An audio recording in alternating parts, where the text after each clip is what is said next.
For the latest on the war, we turn now to Charlie Daggett, who joins us from Tel Aviv. Charlie, a broad question. Summarize the day. Wow. Okay, Major. First of all, I think we have to talk about Ali Larijani. It's a big question. There's a lot that's gone on. So we have to talk about Ali Larijani. This is the person who's been in charge of Iran's security forces. He was, as the military here calls it, eliminated. They use that word very specifically. He was eliminated. Why this is important? Because this is the person who is in charge of the bloody crackdown on demonstrators in Iran a couple of months ago, which kind of was a precursor for what we're seeing here now.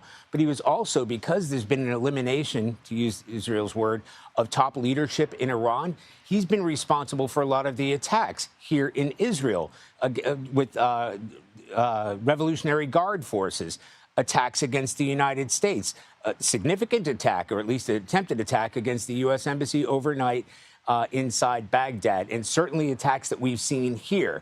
And I have to tell you, Major, you know, the United States and the Israeli military keep saying that they have been able to decimate, I think is one of the words that they use, decimate Iran's capability of launching missiles and rockets into this country, along with Iranian-backed proxy Hezbollah in Lebanon.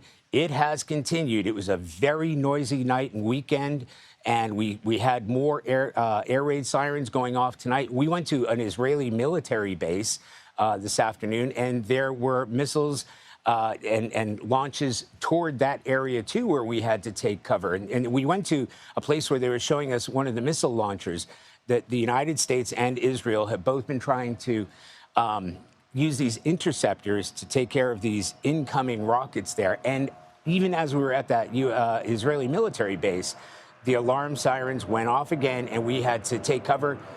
Not necessarily take cover, but we certainly had to put ourselves against a cement barrier because of incoming.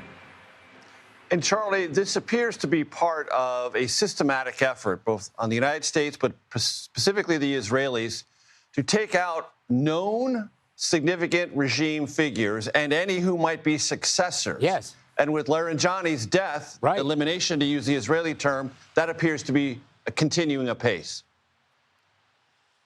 Yeah, Major, that is a very important point, because we were here before this conflict began, and we were asking how the Israelis were getting their sort of intelligence. And this is before the Israelis. And I say the Israelis because the Israelis have been at the forefront of this, not the Americans, in taking out regime leaders and compounds, et cetera, et cetera.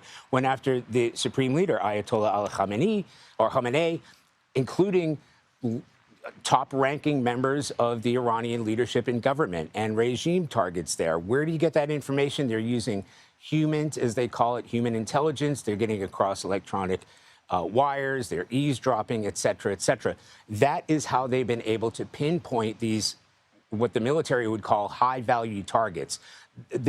What happened today is significant, partly because what we're talking about is leadership that is not only responsible for the crackdown on demonstrators, again, one of the triggers of what we may be seeing here, but also guiding and directing the attacks across this region. That doesn't mean taking out this leadership means that's going to stop, because that had already been done at a very high level, yet the attacks continue. And as I said, we're seeing that from Iran.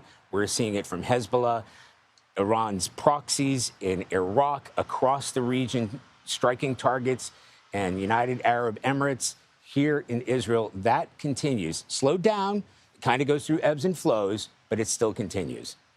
Charlie Daggett, as always, deeply appreciate you. Thank you.